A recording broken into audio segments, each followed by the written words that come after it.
요한복음 말씀에 특별히 1장 말씀을 여러분이 보시면 사도 요한이 성령의 감동과 은혜를 통하여 창세기 1장 1절 이하의 말씀들을 다시 재조명하면서 말씀을 하고 있습니다. 예수님을 소개하죠. 예수님을 소개하는데 어떻게 소개하냐면 태초로 소개하고요, 말씀으로 소개하고요, 하나님으로 소개하고요, 생명으로 소개하고요, 그리고 빛으로 소개하고 있습니다. 우리 요한복음 1장 1절 그리고 4절 보면 태초에 말씀이 계신다. 태초가 예수님이시고 그리고 말씀도 예수님이시고, 그죠? 또 그 말씀이 하나님과 함께 계셨죠. 삼위일체 하나님이 함께 계시는 것처럼 예수님이 말씀으로 함께 하나님과 계셨습니다. 그렇죠? 그 하나님이 바로 말씀이다. 그러면서 4절에 뭐예요? 그 안에, 예수님 안에는 뭐가 있어요? 생명이 있습니다. 근데 이 생명은 사람들 속에 있는 빛이다라고 합니다. 자, 그래서 태초, 말씀, 하나님, 생명, 빛이 누구시라는 겁니까? 예수 그리스도시라는 겁니다. 성령의 감동을 통하여 주시는 말씀이죠. 그래서 창세기 1장 3절에 빛이 있으라 할 때 그냥 존재적인 자연적인 현상의 빛만을 얘기하는 거 아니에요. 물론 그 빛을 하나님이 만드셨죠. 그렇지만 그 빛을 만드는 창조의 역사 가운데 그 빛은 바로 예수 그리스도셨다라고 하는 것을 말씀하는 거죠. 여호와의 증인에서는 빛을 창조했기 때문에 그 빛이 예수님이었기 때문에 예수도 피조물이다, 창조물이다 말하는데 그렇지 않아요. 거기에 빛은 비추라고 하는 그런 의미가 있는 것이지 존재적인 그런 의미를 말하면서 비추는 것을 말하는 거지 창조되어진 어떤 그런 물체를 말하는 것이 아니에요. 영적인 부분으로 보면 그렇게 보는 것이죠. 예수님은 생명이고 빛이기 때문에 그 빛 안에, 생명 안에 드는 우리 제자들은, 그리스도를 따라가는, 그리스도를 믿고 있는, 그리스도와 함께 하는 사람들은 다 생명이 되어지는 것이고 빛이 되어지는 것이다 라고 말씀하는 거죠. 여러분, 빛의 상징은요, 하나님의 임재와 하나님의 현현이에요. 하나님의 임재라는 것은 하나님이 함께 하시는 것이고 현현은 하나님이 나타나는 것이거든요. 하나님이 나타날 때 성경은요, 하나님이 임재하시고 하나님이 나타나실 때에 절대로 캄캄하거나 어둡거나 침침한 가운데 나타나신 적이 없어요. 하나님은 항상 빛 가운데 나타나셨고 밝음 가운데 나타나셨다. 그래서 하나님의 속성은 바로 빛이라는 거예요. 그래서 빛이 있으라라고 할 때 그 빛은 하나님의 존재적인 속성이 나타나고 있다라고 하는 것을 말씀하고 있는 것이죠.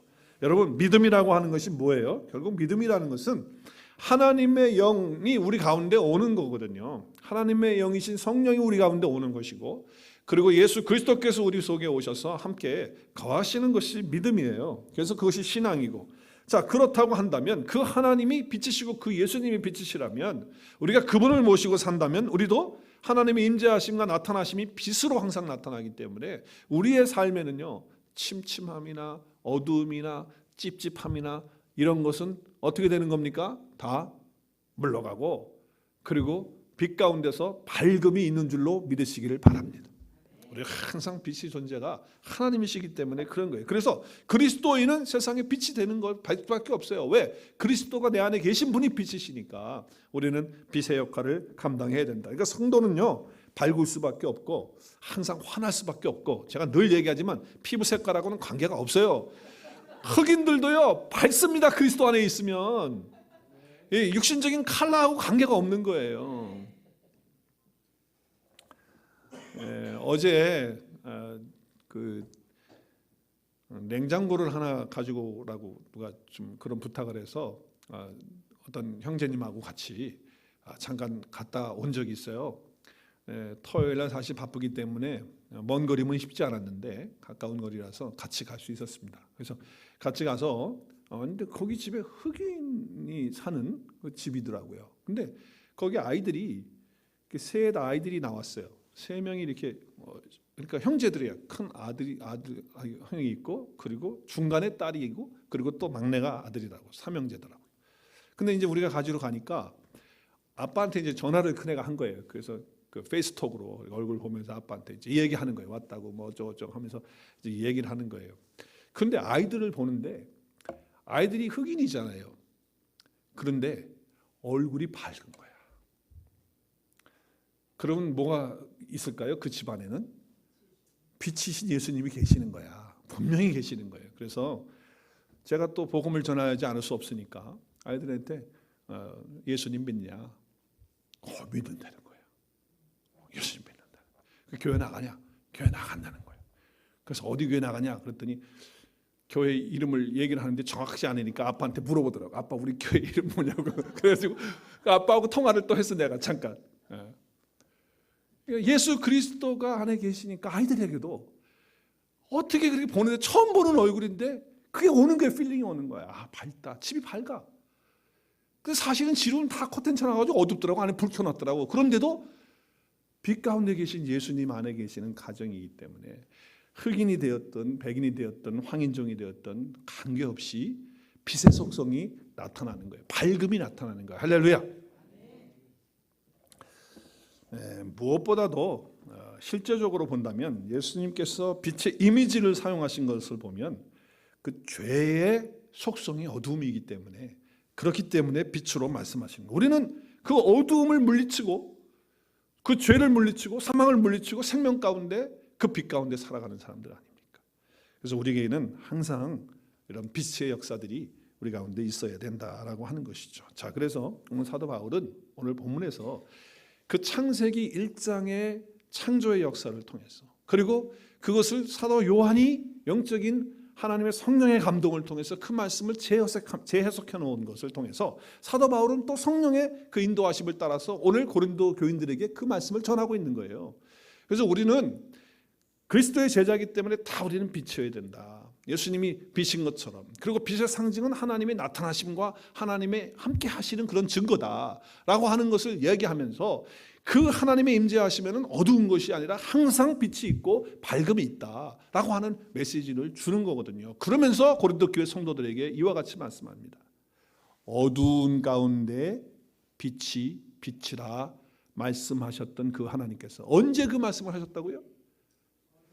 빛이 있으라고 하셨던 할 때 말씀이 그때가 언제입니까? 창세기 1장 3절의 말씀이에요. 그 말씀이 뭐예요? 어두운 데 있는데 빛이 빛이라 말씀하셨던 그 하나님께서 어떻게 하셨느냐? 그때 이미 벌써 우리는 그냥 하나의 빛의 창조의 역사로만 그렇게 보는데 자연적인 현상으로만 보는데 그렇지 않다는 거예요. 그 말씀은 하나님께서 예수 그리스도의 이미 예수 그리스도의 얼굴에 있는 하나님의 그 영광을 아는 빛을 마음에 비춰주는 사건이 바로 빛이 있으라 하셨던 그 사건이라는 거예요. 지금 그 얘기를 하는 거예요. 그래서 믿음을 갖는 순간에 예수님이 우리 속에 들어오게 되면 우리 속에는 하나님의 영광을 아는 빛이 들어오는 역사가 있다는 거예요. 그게 믿음이다 그 말이에요. 믿음. 그래서 창세기 1장 2절 3절에 보면 물론 1절에는 하나님께서 태초에 천지를 창조하셨다 말씀하시고 2절에 땅이 혼돈하고 공허하고 흑암이 이게 지금 현상적으로 자연적으로 창조하실 때 그런 현상이긴 하지만 그냥 거기에만 머물면 안 되고요. 이 말씀을 신약의 성도들이 사도들이 성령의 감동을 통해서 이 말씀을 해석하고 있는 걸 봐야 되는 거예요. 그러니까 어두운 가운데 있었다는 거예요. 그런데 하나님이 이르실 때 빛이 있으라 했는데 그 빛이 있으라고 그러니까 빛이 있어진 존재가 아니고 이미 빛은 있었는데 그 빛이 비추어지는 걸 말하고 있다는 거예요. 그래서 하나님의 영광의 빛이 비춰지는 것을 이야기하고 있는 거예요. 그래서 예수 그리스도의 그 빛이 우리 가운데 들어오게 되는 그 역사를 설명하고 있다라고 하는 것이죠. 그래서 예수님을 믿는다는 건 뭐라고요? 내 마음속에 하나님을 아는 영광의 그 빛이 들어왔다는 것이 믿음이다. 그것이 믿음이다. 그러니까 그 빛이 들어오지 않으면 믿을 수가 없어요. 안 믿어져. 저도 과거에 그랬어요. 교회를 태어나기 전부터 교회를 다녔어. 어머니 뱃속에서부터. 태어나서도 교회에서 자랐어요. 그럼에도 불구하고 그 빛이 비춰지지 않으니까 안 믿어져.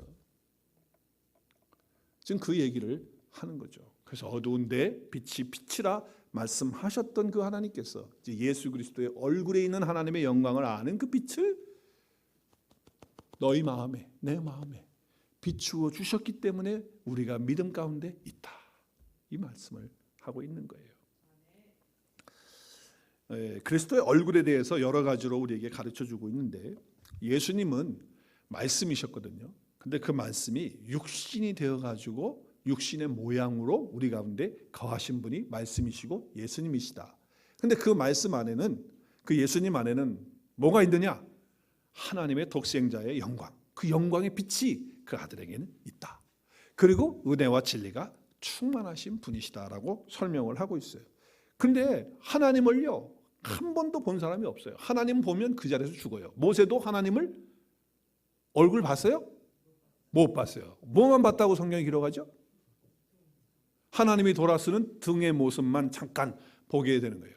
하나님의 얼굴을 본 사람은 아무도 없어요. 그런데 사도 요한은 이렇게 말합니다. 우리 함께 읽을까요? 원래 본래 하나님을 본 사람이 없으되 아버지 품속에 있는 독생하신 하나님이 나타나셨다. 그분이 누구냐? 예수 그리스도시라는 거예요. 그러니까 예수 그리스도가 하나님의 독생하신 분이시고 하나님이시기 때문에 예수님을 본 사람은, 예수님의 얼굴을 본 사람은 하나님의 영광의 빛을 본 사람이다. 그 얘기를 하는 거예요. 하나님을 직접 본 사람은 없어요. 그러나 예수 그리스도를 통해서, 예수 그리스도의 얼굴을 통해서 누구를 보는 거예요? 우리가 하나님을 보는 거예요. 그래서 요한계시록 전에 사도 바울이 사도들이 예수님을 따라다닐 때 예수님이 특별히 세 제자를 특별히 부르는 때가 있어요. 그래서 같이 시간을 보내요. 베드로와 요한과 야고보인데 데리고 와요. 어디로 올라가냐면은 이제는 변화산이라고 하는 데로 산에 올라가셨어요. 그래서 산에 올라갔는데 갑자기 예수님이 변형이 되는 거예요. 얼굴도, 그 모습도, 옷까지도. 그래서 이렇게 표현하죠. 그들 앞에서, 그 세 제자 앞에서 주님의 얼굴이 어떻게 변해요? 해같이 빛나고, 그리고 옷은요, 빛과 같이 휘어지는, 예수님 자신의 그 본성이, 그 속성이 그대로 그들에게 비춰주니까 베드로하고 그 제자들이 깜짝 놀라는 거죠. 하나님의 영광의 빛을 본 거예요. 예수 그리스도의 얼굴을 통하여. 그러니까 초막셋을 짓자고 베드로가 난리가 난 거죠. 여기서 살자고. 너무 좋아가지고. 영광의 빛이 비치는 거예요. 여러분, 마지막 주님께서 요한계시록에 등장하는 주님의 모습을 보더라도 여러 가지로 측면을 말씀하시지만 한 구절을 보면 그의 손에는, 예수님의 손에는 뭐가 있어요? 7별이 있고, 또 그의 입에서 나오는 좌우의 날선 검과 같은 말씀, 그분의 말씀이 있고, 그 다음에 그분의 얼굴은 어때요? 해가 힘있게 비치는 것 같은 그 예수님의 그 얼굴의 빛이 그렇게 있었다는 것을 설명하고 있는 거예요. 이건 인간의 언어로 표현할 수 없는 그런 빛이 있는 거예요. 그래서 그리스도는 하나님의 형상이 되는 것이고, 오늘 말씀에 보니까 그렇죠? 형상이 되는 거고, 그리스도의 얼굴에는 하나님의 영광의 빛이 있는 거예요. 그렇죠? 그래서 오늘 뭐라고 말합니까? 그리스도는 하나님의 형상이고 그리스도 얼굴에는 하나님의 영광이 빛이 비추는 것이다. 그래서 어두운 데 빛이 있어라 말씀하셨던 그 하나님께서 예수 그리스도의 얼굴에 있는 하나님의 영광의 빛을 아는 것을 준다라고 하는 것을 말씀해요. 그래서 예수님의 제자 가운데 한 명이었던 빌립이라고 하는 사람이, 제자가 예수님에게 이런 얘기를 해요.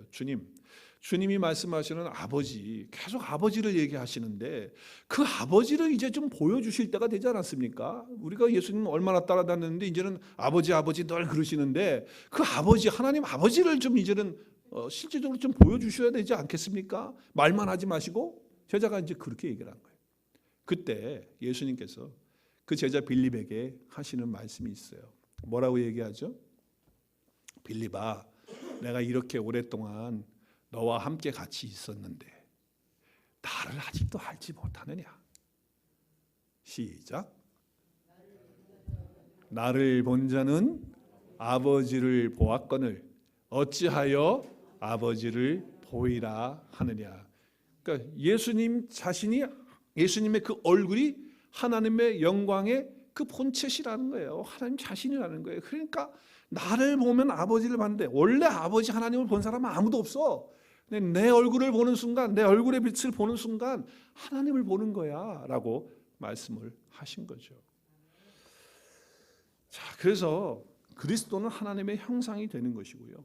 그 형상이라고 하는 그 말씀에는 이 에이콘이라고 하는 헬라어를 쓰고 있는데, 이것은 형상의 뜻도 있지만 본체라고 하는 의미가 있어요. 본체. 물론 그림이라고 하는 뜻도 되고 아이콘이라고 하는 뜻도 되지만, 에이콘이라고 하는 단어는 본체를 얘기해요. 빌립보에서도 동일하게 단어를 쓰고 있거든요. 본체예요.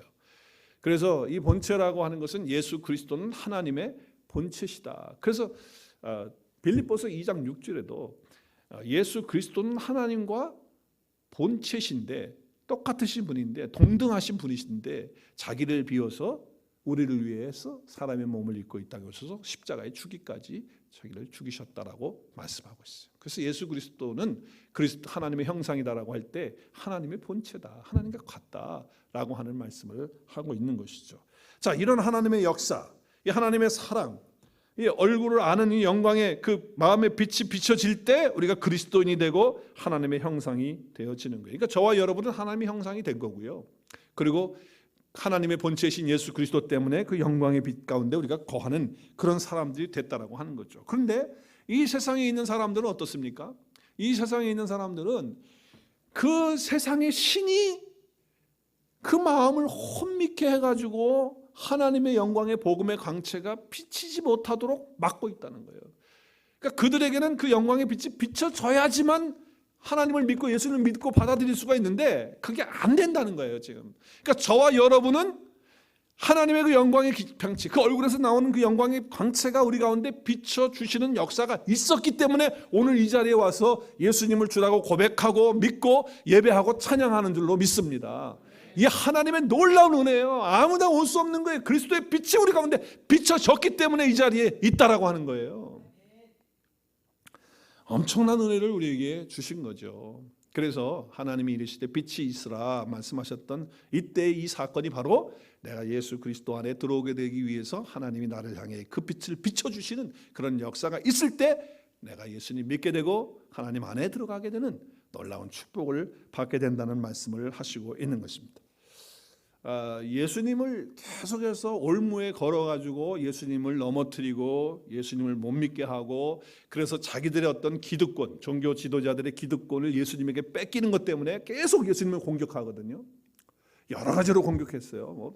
성경에 보면 바리새인들과 종교 지도자들이 얼마나 예수님을 공격합니까? 그때마다 예수님은 늘 지셨죠. 그들에게 졌습니까? 끄떡거리시는 분은 졸다가 끄떡거리는 거예요 지금. 큰일 나요. 지금 거기서 큰일 납니다. 지금 끄떡거리시면 안 됩니다.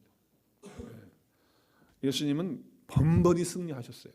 근데 한번 세금 내는 문제를 가지고 이제 왜냐하면 이스라엘이라고 하는 나라가 로마의 속국이니까 세금을 로마에 바쳤거든요. 황제 가이사에게.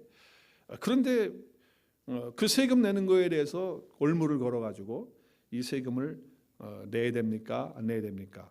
그러면은 세금을 내라고 하면 왜 당신은 매국노처럼 로마에 충성하라고 하는 그런 식으로 얘기합니까? 그래서 거는 거죠. 그리고 반대로 내지 마라 그러면 왜 당신은 로마 제국에 대해서 그렇게 반항심을 갖고 있습니까? 우리가 로마 제국에게 저 황제에게 우리가 당신을 고소할 겁니다. 이렇게 나가면 또 거기 걸리는 거예요. 그러니까 이렇게 말해도 걸리고 저렇게 말해도 걸리고 그러니까 덫을 딱 친 거란 말이에요. 근데 예수님은 거기에 빠져서 쓰러지셨죠. 우리가 아는 대로 예수님이 그 간계를, 그 속임수를 다 아셨어요. 마음을 다 아시죠. 그래서 어떻게 해요? 야, 너희들이 가지고 있는 데나리온 동전 갖고 와. 나에게 보이라. 다 그 사람들이 호주머니 꺼내가지고 동전을 딱 보낸 거예요. 그러니까 여기에 있는 형상과 글이 뭐냐? 그랬더니 여기 글씨가 가이사에 충성하라는 글씨고 가이사 황제의 얼굴입니다. 이렇게 얘기를 한 거예요. 그랬더니 예수님이 25절에 시작. 것은 가이사에게 하나님의 것은 하나님께 바치라. 그러니까 할 말을 잃어버렸어. 아니 가이사의 것은 가이사에게, 하나님의 것은 하나님께 바치라고 하니까 그럼 뭐 어떻게 하라는 건가? 그래가지고 이게 골무에 안 걸리는 거예요. 여러분이 이 말씀의 비밀을 알아야 돼요. 예수님께서 이 가이사의 것은 가이사에게, 하나님께 것은 하나님께 바치라는 것은 그 당시의 모든 화폐에는, 동전에는 다 로마 가이사의 얼굴이나 와이프의 얼굴들이 그려져 있는 동전이었어요. 은으로 금으로. 그래서 집권 황제의 초상화가 그 당시에 그 동전에 데나리온이라든지 그 코인에 다 있었던 겁니다. 그러니까 로마 통치의 그 가이사의 그 돈에는 가이사의 글과 가이사의 초상이 있다. 그러니까 예수께서 가이사의 초상이 있다라고 하는 그 돈을 당시 그 종교 지도자들의 가르침과 그들을 말하는 거예요. 그들을 지금 얘기하고 있는 거죠, 예수님이. 그래서 자기 사람들을 만들어 가지고 충성하게 해서 사단에게 결국 드리는, 사단에게 드리는 그런 일들을 하는 것을 우화적으로 돈 비유를 통해서 예수님이 말씀하시니까 그들이 그냥 그 마음을 꿰뚫어서 얘기를 해버리시니까 그들이 할 말을 잃어버린 거예요. 자, 그렇기 때문에 우리 하나님의 자녀들에게는 누구의 형상과 글이 있느냐는 거예요. 그 얘기를 하시는 거예요. 지금 여기 지금 보면 이 화폐 황제고, 그리고 우리의 황제는 누굽니다, 이름을, 자기 황제 이름을 써놓은 거거든요. 그리고 황제와 황후의 그림을 또 그려서 다 돈에다가 이렇게 했는데, 그래서 결국은 누구의 글이 담겨져 있느냐는 거예요. 너희들의 마음속에는 누구의 글이 있고 누구의 형상이 있느냐? 너희들은 다 사단 마귀의 그런 형상과 그 글이 너희들 속에 있지 않느냐 말하는 거예요. 그러면 하나님의 사람들에게는 누구의 형상이 담겨져 있다는 겁니까? 누구의 형상이? 네, 누구의 형상이 담겨져 있어요? 네. 아까 얘기했잖아요. 그리스도는 하나님의 형상이요, 그리고 우리는 그 형상을 가지고 있는 사람들이라는 거예요. 그러니까 사단의 형상이 아니고 하나님의 형상이 저와 여러분 속에 담겨져 있는 거예요. 그러므로 하나님의 것은 하나님의 말씀이신 예수 그리스도가 있고 하나님과 함께하고 있는 그런 자들을 지금 가리키고 있는 거거든요. 하나님의 것은 하나님께 바쳐라, 가이사의 것은 가이사에게 바쳐라. 그럼 너희들은 지금 가이사에게 충성하고 있다고 말하지만 실제로는 너희들은 사단의 앞잡이로서 사단의 것들을 가지고 사람들을 사단에게 지금 드리고 있는 그런 일을 너희들이 하고 있지 않느냐, 바리새인들에게 이야기하고 있는 거예요. 자, 그래서 하나님의 자녀들은 그 마음에 하나님의 형상이 담겨 있고 그 글이 새겨져 있는 거예요. 자, 그래서 누구의 것이 된 겁니까? 하나님의 것이 된 거예요. 하나님의, 그리스도의 것이 된 거예요. 자, 그래서 우리 고린도전서 3장 23절 같이 읽겠습니다. 시작. 너희는 그리스도의 것이요 그리스도는 하나님의 것이니라. 할렐루야. 저와 여러분이 누구의 것이 됐습니까? 자, 우리 한번 화면 나오는 대로 큰 소리로 나는 하면서 한번 외칩니다. 시작. 나는 하나님의 형상이 새겨진 하나님의 것입니다. 믿습니까? 네, 영광의 빛이 비춰진 자들은 하나님의 것이 다 됐다 그 말이에요. 왜? 하나님의 형상이 그 가운데 새겨지니까. 이것을 예수님 오시기 전 700년 전에 이사야도 이걸 알았던 거예요. 그래서 이사야 선지자는 성령의 감동을 통하여 이렇게 말씀을 선포합니다. 함께 선포하겠습니다. 시작. 야곱아, 너를 창조하신 하나님께서, 여호와께서 지금 말씀하시니라. 여호와께서 너를 지으시니가 말씀하시니라. 큰 소리로 시작. 너는 두려워하지 말라. 내가 너를 구속하였고 내가 너를 지명하였. 더 큰 소리로 너는 내 것이라. 할렐루야. 여러분의 이름을 넣어가지고 한번 하겠어요. 양성우, 너는 하나님의 것이다. 시작. 양성우 따라 하시는 분 누구야 또? 시작. 양성우, 너는 하나님의 것이다. 믿습니까? 네, 이 하나님의 것이 되었어요. 우리는 하나님의 형상, 그리고 그 얼굴, 그리고 하나님의 그 영광의 빛, 그것이 우리 가운데 들어있고 그분의 글이 새겨져 있기 때문에 그리스도의 편지가 되어지는 그런 역사가 일어난 거예요. 저와 여러분 삶 가운데는 그런 축복이 있는 거예요. 그러니까 나이가 들어가지고 조금 중고가 돼가지고 좀 낡았다, 그래서 내가 여기 주름살도 있을 수 있고 또 그럴 수 있어요. 그렇지만 그거 필려고 생각하지 마시고 이미 우리는 뭐예요? 뭐가 됐어요? 하나님의 영광을 아는 그 빛이 우리 마음에 비춰졌으니까 얼굴 뜯어고치지 않아도 충분합니다. 할렐루야. 네, 성형수술 하시는 분들, 의사들에게는 죄송하지만 우리는 안 해도 됩니다. 네, 안 해도 돼요. 화장품 너무 좋은 거 안 써도 되고요. 네, 다 하나님의 은혜 가운데 있을 수 있습니다. 자, 예수님 믿고 예수 그리스도의 얼굴과 글이 새겨져 있는 자가 바로 저와 여러분이다라고 말씀하는 거예요. 그런데 우리가 얼마나 감사해요. 이렇게 빛을 비춰주셔서 이런 은혜 가운데 산다는 것이 얼마나 축복입니까? 감격하고 살 때 달라지는 거거든요, 삶이. 그래서 오늘 여기 보면 이 세상에 신이 믿지 않는 자들과 마음을 혼미케 해서 복음을 가리지만 그래서 하나님의 형상이 그들에게 있지 않지만 우리는 그 빛을 하나님이 비춰주셔서 그 그리스도의 얼굴에 있는 하나님의 영광을 알게 됐다는 거예요. 엄청난 감격이죠. 은혜죠. 이루 말할 수 없는 거예요. 자, 그래서 우리가 믿음을 가질 때 하나님을 아는 거거든요. 근데 믿음도 내가 먼저 갖는 걸로 생각을 해요. 근데 실제로 돌아보면 누가 믿음을 주셨느냐? 누가 주신 거예요? 누가 빛을 비춰주신 거예요? 하나님이 빛을 비춰주셨기 때문에 내가 믿음을 가질 수 있었던 거예요. 그러니까 이것이 다 하나님의 은혜입니다. 우리 조 집사님이 찬양한 것이 모든 것이 다 은혜예요. 왜? 하나님이 비춰주셔서 나로 하여금 그 믿음 주셨고 믿게 하셨고 믿어지게 하셨고 그 은혜 가운데 있게 하셨기 때문에. 근데 불신앙적인 사람들, 믿지 못하는 사람들의 얘기를 한번 잘 들어보세요. 그들의 그것을 보면요, 그들은요 믿을 수가 없는 거예요. 왜? 예수님 자체도 그렇지만 성경을 믿을 수가 없는 거예요. 성경 이야기를 하면요 그들의 마음속에는요 이런 생각이 들어요. 그게 무슨 소리 아니야? 논리도 맞지 않고 말도 안 되는 소리 한다. 그래서 그냥 들려오질 않고 믿어지지가 않는 거거든요. 믿을 수가 없는 거는 믿어지지가 않는다는 거예요. 제가 아는 분 한 분이 있는데 이분은 이민을 일찍 오셨어요. 젊을 때 오셔서 사업을 했는데 성공적으로 사업을 했습니다. 세상적으로 말하면 잘 나가게 된 거예요. 사업하는 것마다 잘 돼. 돈 많이 벌어. 종업원도 많이 이제 일하는 사람도 많이 두고. 그런데 이분은 예수님을 인격적으로 만나지 못하신 분이기 때문에 와이프는 교회를 나가기 때문에 가끔씩 교회 나가주고 이제 이런 일을 했지만 예수님이 자신에 대해서는 믿지를 못하는 거예요. 왜냐하면 뭐 설교 들을 때 가끔 가서 교회에서 설교하는 거 보면 말도 안 되는 소리 한다. 그러고서 혼자서 그거를 거부하고 한 귀로 듣고 한 귀로 흘려버렸던 사람이에요. 근데 이분이 사람을 좋아해요. 그리고 또 뭘 좋아하냐? 이걸 또 좋아해요. 그래서 사람 좋아하고 이거 좋아하면 뭐가 필요해요? 이게 필요하거든요. 근데 이게 잘 돼야 안 돼요. 너무 잘 되는 거야. 그러니까 돈 많지, 사람 좋아하지, 이거 좋아하지. 그러니까 회사원들에게 일주일에 5일이라면 3, 4일은 자기가 저녁을 쏘는 거야.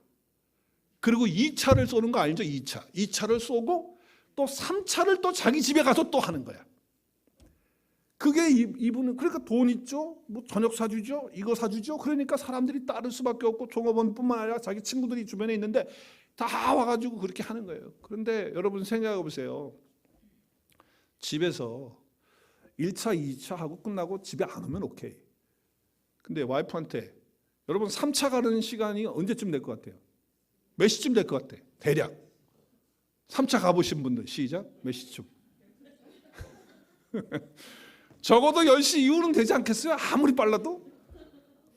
그런데 3차 때 2차 끝나가지고 기분 좋아가지고 그분이 전화하는 거야. 집사람한테, 자기 와이프한테. 여보 우리 집에 간다. 몇 명이야? 알았지? 이야 황당한 거예요. 근데 그게 1년에 한 번입니까? 일주일에 한 번입니까? 일주일에 서너 번이야. 근데 그게 1, 2년 한 게 아니야. 그렇게 1, 2년 한 게 아니야. 그러면 이 와이프는 너무 착해가지고 그걸 다 해주는 거예요. 그러니까 미리 다 알고 그냥 냉장고에 2개 그냥 다 있는 거예요. 다 준비되어 있는 거예요. 언제든지 전화 올 거니까. 그러니까 그 치닥거리를 그러고 나서 다 치고 나면 몇 시쯤 되겠어요? 이게 하루 이틀이지 생각해 보세요. 그런데 이제 주일날이 되면 교회를 같이 가자고 하면 뭐 술 덜 깨면 이제 못 가는 거고 이제 깨면은 같이 이제 부인 사랑스러워서 또 부인이 자기 말 잘 들어주니까 그래서 그냥 교회를 1년에 몇 번씩 이게 나가는 거예요. 근데 설교 들을 때마다 이게 거부감이 일어나서 이 믿어지지 않는 목사가 이게 말도 안 되는 얘기를 하니까 그래서 그냥 와이프 때문에 나가주는 그런 거였어요. 그런데 실제로는 그 와이프가 마음속에 이제 10여 년 이상을 이렇게 살았는데 나 이제 더 이상은 못 살겠다. 그래서 기도하면서 마음에 내가 한 달 뒤에는 이혼을 선포하리라.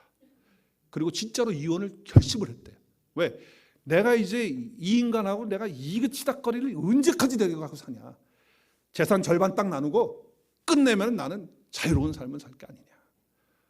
여자들 말이 없다고 그래가지고서 이게 아닌 것 같아요. 속에 이렇게 딱 있는 것 같아요. 그래가지고 그분 얘기예요. 그 와이프 얘기예요. 저한테 그렇게 얘기했어요. 그러면서 딱 결심을 하고 이혼할 것을. 그러고 있는데 이제 주일날이 어느 주일이 된 거예요. 그래서 교회를 가자고 그러니까 따라오더래. 그래서 같이 이제 교회 가서 예배를 드리는데 이분이 갑자기 마음이 이 남자분이 이상해지는 거 남편이 마음이 이상해지는 거예요. 그렇게 찬양도 같이 뭐 하고 뭐 교회 가면 이제 그런 거 하잖아요. 잘 모르지만 따라가 부르기도 하고 쉬운 것들은 그렇게 하고 또 설교를 듣기도 하는데 그 다 거부하고 말도 안 되는 얘기다 이제 이렇게 했는데 갑자기 그날은 이상한 기운이 돌더래. 자기도 모르는 기운이. 그러면서 찬송을 부르는데 자기도 모르게 뭔가 울컥하면서 이 눈물이 막 흐르는 거예요. 눈물이. 그리스도의 얼굴에 하나님의 영광의 빛이 그에게 비치기 시작하는 거죠. 그러더니 그렇게 뻥 같은 목사님의 그 설교가 그게 그렇게 진지하게 들려지고 자기 마음에 걸리는 거예요. 톡톡톡톡 마음에. 그래서 설교를 듣는데 그 말씀들이 와 닿는 거예요. 그리고 그렇지. 그리고 그것이 믿어지는 거예요. 누가 역사하고 있어요? 성령 하나님께서 그리스도의 얼굴에 있는 영광의 그 광채로 그에게 지금 비춰주고 있는 거예요. 그 와이프가 보니까 이상하잖아요. 남편이 지금 진지한 태도로 들으는데 눈에는 눈물이 지금 떨어지고 있지, 흠치고 이게 말이 안, 이게 또 어제 무슨 일이 있었나, 술 잘못 먹었나 뭐 그러면서 은혜가 쏟아지기 시작한 거예요. 그리고 예수 그리스도를 믿게 되고 그분을 마음속에 영접하는 그런 역사가 이루어지고 성경 말씀이 믿어지면서 시간이 지나면서 그가 이런 얘기를 한다는 거예요. 와이프한테 뭐라고 얘기하냐면, 아니 이걸 왜 뭐 사람들이 못 믿는 거야? 이걸 왜 못 믿지? 어떻게 이거를 안 믿을 수 있단 말인가? 사람이 이렇게 바뀌는 거예요. 그리고 너무 삶이 신나고 재밌고. 그러니까 이제는 저녁에 재밌는 거 1차, 2차, 3차가 재미가 없어. 뭐가 더 재밌을까요? 예배하고 말씀 듣고 찬양하고 이게 더 재밌고 더 신이 나는 거예요. 그러니 그 와이프는 어떻겠어요? 와이프는 그냥 너무 좋아가지고 그러는 가운데 시간이 흘러가면서 너무 이분이 이제 말씀 가운데 은혜 가운데 이렇게 변화되는 삶을 사니까 하나님께서 그를 목사로 부르셔요. 그래서 이제 신학교에 들어서 공부를 하고 저하고 같이 함께 또 사역도 하고 이제 그렇게 하셨어요. 그리고 목사 안수를 받으셨어요. 그리고 교회를 개척을 하시기 위해서 나가셔요. 누가 개척 멤버가 될까? 시작. 아니 누구? 사람 좋아하고 그동안 쏟아부은 돈이 얼마고 시간이 얼마야? 누구하고? 술 친구들 있잖아. 술 친구들. 의리들이 있거든요. 그분들은 또. 그러니까 목사가 돼서 교회 안 되니까 야 모여라. 그러니까 그 모여가지고 그 가운데 다 믿는 건 아니지만 복음을 전하고 이제 이렇게 하니까 거기서 예수님 믿겠다고 하고 자기와 같은 변화되는 그런 삶을 받는 사람은 세례주고 심리주고 그렇게 하시면서 목회를 하시는 거예요. 그러시다가 하나님께서 그를 고아에 대한 그런 열정과 마음을 하나님이 심어주셨어요. 그래서 지금은 이제 한국에 나가셔서 고아들을 위한 사역을 지금 하시고 계시는 거거든요. 여러분, 어두운 데 가운데 빛이 있으라. 어두운 가운데 빛이 있으라. 그 빛이 비추어져라. 그래서 하나님께서 그리스도의 그 얼굴에 있는 하나님의 영광에 아는 그 빛을 마음에 비춰주시는 자들에게 이런 역사가 일어나는 거거든요. 놀라운 은혜가 있는 거예요. 이게 믿음이고 이게 은혜인 거예요. 물론 그분과 같이 그렇게 극단적으로 어떤 그런 사도 바울과 같은 그런 역사잖아요. 뭐 이런 것이 다 그렇게 똑같이 동일하게 있는 건 아니지만 잔잔하게 있다 할지라도 우리가 예수님을 믿게 되고 예수님을 찬양하고 예수님이 나의 구주가 되고 주님이 되고 나의 하나님이 되었다고 이런 고백과 믿음을 갖게 되는 분들은 다 하나님의 아는 그 영광의 빛을 우리에게 비춰 주었기 때문에 가능한 거라는 거예요. 이것이 은혜다 그 말이에요. 이것이 믿음이고 이런 사람은 변화가 되지 않을 수가 없어요. 그 빛이 들어왔는데 어떻게 변화가 안 돼? 자기 가치가, 자기의 생각이, 자기의 인생에 사는 목적이 어떻게 안 바뀝니까? 그 영광의 빛이 들어왔는데. 그리스도의 그 형상의 마음을 가진 하나님의 빛을 품은 사람들이 바로 저와 여러분이다라고 하는 거예요.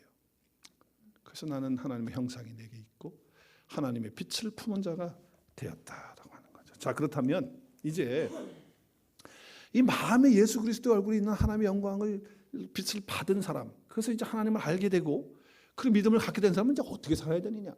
오늘 말씀을 통해서 세 가지를 말씀하시는 것 같아요. 세 가지. 어떻게 살아야 될까요? 여러분, 우리가 어떻게 살아야 될까요? 첫 번째, 오늘 말씀 1절에 보면 한번 따라하겠습니다. 어떤 일에도 낙심하지 않습니다. 예, 낙심하지 않는 거예요. 낙심하지 않는 거예요.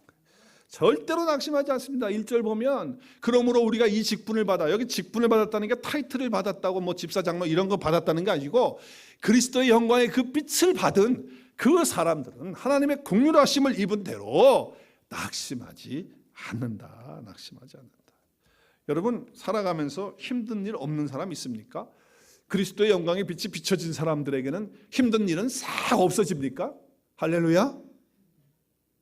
더 있게 되는 경우도 있어요. 더 힘들어져요. 그럴 때마다 그 어려움 가운데 하나님이 지켜주시죠. 할렐루야. 피할 길도 주시지요. 믿습니까? 감당할 힘도 주시지요. 예, 주십니다. 보호하시기도 하시고요. 섭리 가운데 모든 걸 역사하십니다. 그렇지만 이런 일들이 계속 우리 가운데 하나님이 있도록 허락하시는 경우가 많이 있다는 거예요.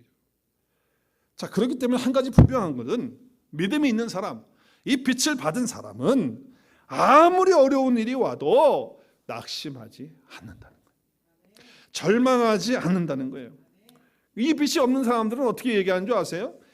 이러다가 잘못하면 죽는 거 아니야? 여러분, 죽으면 끝이니까. 그렇지만 이 그리스도의 영광, 하나님의 영광, 그 얼굴의 빛에 그 영광을 받은 사람들은요, 아무리 어려서 정말 죽게 되는 그런 상황처럼 자기에게 오는 것 같은 그런 느낌이 와도 이렇게 얘기합니다. 기껏 해봐야 뭐 죽는 것밖에 더 있어? 할렐루야. 왜? 죽은 다음에 뭐가 있습니까? 우리에게 준비된 나라가 있고 영원한 삶이 있는데 죽기밖에 더 해야겠어? 이렇게 나오는 거예요. 그러니까 낙심하지 않는다는 거죠. 절망이 그 사람을 사로잡을 수가 없는 거예요. 뭐 잠깐 어려운 일 당하면 마음이 좀 흔들릴 수는 있어요. 어려운 일이니까. 힘든 일이 올 때 마음이 약간 흔들릴 수는 있지만 절대로 낙심하고 낙심 받아들여가지고 절망의 자리에 들어가지 않는다. 뭐 스스로 목숨을 끊는다든지 이딴짓 안 한다 그 말이에요. 우울증 같은 거 가지고 막 고민하지 않는다. 물론 우울증 걸리면 우리가 상담도 받고 또 물질 의료 치료도 받고 하는 것도 필요해요. 그렇지만 정말 그리스도의 영광의 빛이 우리 가운데 비춰지면 밝음이 있고 빛이 있고 그렇기 때문에 치료의 역사가 일어날 줄로 믿습니다. 예수 그리스도의 복음의 능력 아니에요, 그게. 두 번째는요. 첫 번째는 뭐라고요? 우리 마음속에 낙심하지 않고요. 우울한 마음 갖고 가을인가 봐, 우울해. 또 이러지 마세요. 남자분들 낙엽 떨어지는 거 보면서. 그러지 말라요. 우린 그럴 수가 없어요. 두 번째는요. 오늘 말씀에 보니까 아주 떳떳하고 바르고 부끄러운 것 감추지 않고 당당하게 살면서 하나님의 말씀을 왜곡하지 않는다는 거예요. 오늘 말씀 보십시오. 오늘 4장 2절 보면 부끄러워 드러내지 못할 것을 끊어버리고요. 그런 건 이제는 부끄러운 거 그렇게 그 짓 안 한단 말이에요. 속임수 쓰지 않고요. 하나님의 말씀을 왜곡하고 하나님의 말씀을 혼미하게 막 섞어가지고 그러지 않는다는 거예요. 우리를 진리 가운데 밝히 드러냈기 때문에 하나님 앞에서 사람들 앞에서 양심을 향해서 당당한 것입니다. 할렐루야.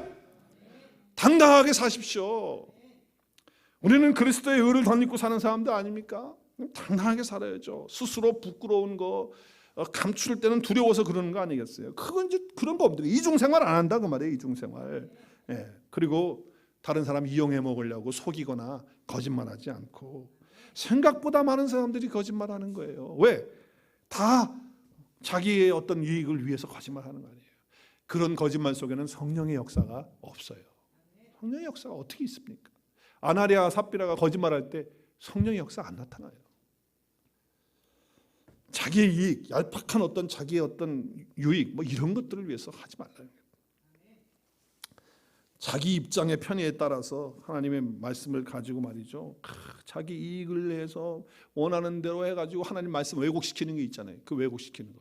뭐 쉬운 예를 들면 그거예요. 자기가 좋아하는 쪽으로 모든 말씀들을 갖다가 적용해가지고 내가 보고 만들어갖고 그래서 얘기한단 말이에요. 예를 들면은 술을 좋아하는 사람이다 그 말이에요. 그러면 술을 좋아하는 사람이 어떻게 할까요? 이런 얘기하는 거예요. 예수님이 가나 혼인잔치에서 술 만들었어. 그래가지고 술을 만들어가지고 어떻게 했다고요?